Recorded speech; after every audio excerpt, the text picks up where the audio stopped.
നെയ്യാറ്റിൻകര ആറാലുമൂട്ടിൽ വയോധികന്റെ മരണത്തിൽ ദുരൂഹതയെന്ന് നാട്ടുകാർ.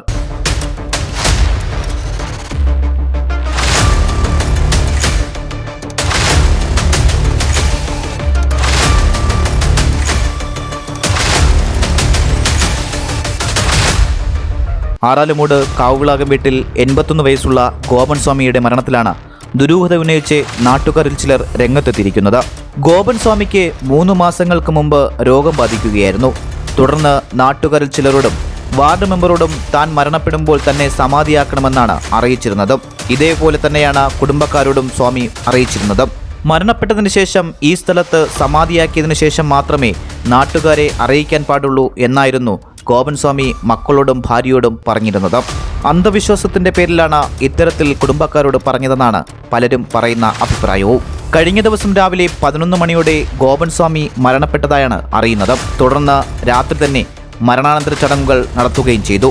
മക്കളായ രാജസേനൻ, സനന്ദൻ എന്നീ 2 ആൺമക്കളും മരണപ്പെട്ട സ്വാമിയുടെ ഭാര്യ സുലോചനയും ഒരു മരുമകളും മാത്രമാണ് മരണാനന്തര ചടങ്ങുകൾക്ക് ഉണ്ടായിരുന്നത് എന്നാണ് അറിയുന്നത്. എന്നാൽ ഇന്ന് രാവിലെ വീടിനോട് ചേർന്നുള്ള സ്ഥലങ്ങളിൽ സ്വാമി മരിച്ചതായുള്ള പോസ്റ്റർ മകൻ പതിപ്പിച്ചിരുന്നു. ഇത് ശ്രദ്ധയിൽപ്പെട്ട നാട്ടുകാർ ഒത്തുകൂടുകയായിരുന്നു. നാട്ടുകാർ സ്വാമിയുടെ വീട്ടിലെത്തി മക്കളോട് ചോദിച്ചപ്പോൾ 2 മക്കളും പരസ്പര വിരുദ്ധമായാണ് നാട്ടുകാർക്ക് മറുപടി നൽകിയതെന്നാണ് നാട്ടുകാർ ഉന്നയിക്കുന്ന പ്രധാന ആരോപണവും. മോൻ പറഞ്ഞെന്ന് പറഞ്ഞാൽ അച്ഛൻ രാത്രി 10 മണിക്ക് നടന്നു വന്ന് ഇവിടെ ഇരുന്നു. അച്ഛൻ അടക്കാൻ പറഞ്ഞു, അവൻ അടക്കി എന്നാണ് പറയുന്നത്. പക്ഷേ ഈ നടന്നത് എന്താണെന്ന് നമുക്കറിയില്ല. അതിനോട് നമുക്ക് ഇതിനെക്കുറിച്ച് അറിയണം, എന്താണ് ഇങ്ങനെ സംഭവിച്ചതെന്നും. നമ്മുടെ പ്രദേശത്ത് ആദ്യമായി നടക്കുന്ന സംഭവമായതുകൊണ്ട് നമുക്ക് നാട്ടുകാരെന്നുള്ള രീതിയിൽ നമുക്ക് ഇതിനെക്കുറിച്ച് അറിയണം. ആരും കാണിക്കാൻ പാടില്ല, സ്ത്രീകൾ പോലും വരാൻ പാടില്ല. സമാധി ചെയ്യുന്ന സമയത്ത് ആരും കാണാൻ പാടില്ല.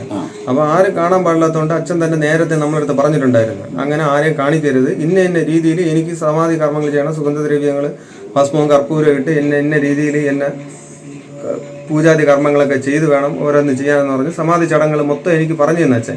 ആ ചടങ്ങ് പ്രകാരമാണ് ഇപ്പം നമ്മൾ അച്ഛന് ചെയ്തത്. ഈ സമയത്ത് അച്ഛൻ പത്മാസനത്തിൽ ഇരുന്ന് മൂലാധാര, സ്വാധിഷ്ഠാനം, മണിപൂര, അനാഗതം, വിശുദ്ധി എന്ന് സഹസ്രതള പത്മം എന്ന് പറയുന്ന അതിൽ പ്രാണായാമം ചെയ്താണ് അച്ഛൻ സമാധി ബ്രഹ്മത്തിലേക്ക് ലയിച്ചത്. ആ സമയം ഭയങ്കര ചൈതന്യം വരുന്ന ആ ശരീരം, തേജസ്സും ഊർജ്ജസ്വലനായിട്ടാണ് അച്ഛൻ അവിടെ ഇരുന്ന് സമാധിയായത്. ആ സമാധി എന്ന് പറയുന്നത് അത് കാണാൻ പാടില്ലാത്തത് കൊണ്ടാണ് നമ്മൾ ആരെ അറിയിക്കാത്തത്, ഇവിടെയുള്ള ആരെ അറിയിക്കാത്തത് കൊണ്ട്. പക്ഷെ അതിൻ്റെ എല്ലാം കൂടെ കിട്ടിയപ്പോൾ ഇപ്പോൾ ഉദാഹരണത്തിന് എന്താ പറയുക, അവസരം മുതലാക്കിയാണ് നമ്മളെ ഈ നാട്ടുകാരിപ്പോൾ വെച്ചത്. ഈ അവസരം എങ്ങനെയാണോ മുതലാക്കി ആ നാട്ടുകാർ കൃത്യമായിട്ട് വെച്ചു. ചൈതന്യം ഭയങ്കര തേജസ്സായിരുന്നു, അഗ്നി ജ്വലിച്ചതുപോലെ ഈ ശരീരം അങ്ങ് കയറി ജ്വലിച്ച ആ സമയം. അങ്ങനെ ഇരുന്നാണ് സമാധി. ഇനി 41 ദിവസത്തെ പൂജയെല്ലാം കഴിച്ച് മയിലാടിയിൽ നിന്ന് ഈ ലിംഗം കൊണ്ടുവരും. ലിംഗം കൊണ്ടുവന്ന് ഷടാധാര ലിംഗപ്രതിഷ്ഠ പോലെ ചെയ്താണ് ലിംഗപ്രതിഷ്ഠ അവിടെ ഇനി വെക്കണം. 41 ദിവസം സമാധിയാകുന്ന സമയം 11:30 പകല് 11:30. പൂജാതി സമാധി ചടങ്ങ് തീർന്നപ്പം വെളുപ്പാങ്കാലം ബ്രാഹ്മമുഹൂർത്തമായി 3:30 സമാധി ചടങ്ങ് തീർന്നപ്പം.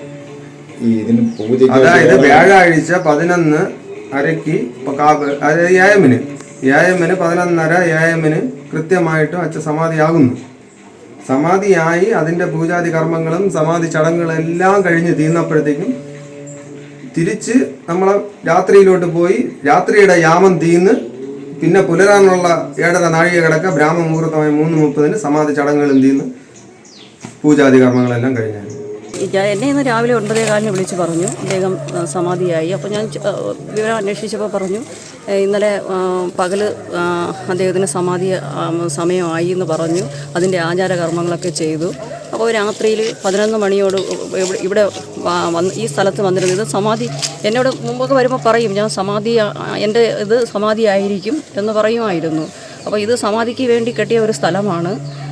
അപ്പോൾ ഇന്നലെ രാത്രിയിൽ ഇവിടെ നേരത്തെ വന്നിരുന്നു സമാധിയായിട്ട്. രാത്രി വൃത്തിയാക്കലിന് വേണ്ടി വീട്ടിലോട്ട് കൊണ്ടുപോയി. പിന്നെ 2 മക്കളുമായിട്ട് എടുത്ത് ഇവിടെ കൊണ്ടുവന്നിരുത്തിയെന്നാണ് എന്നെ അറിയിച്ചത്.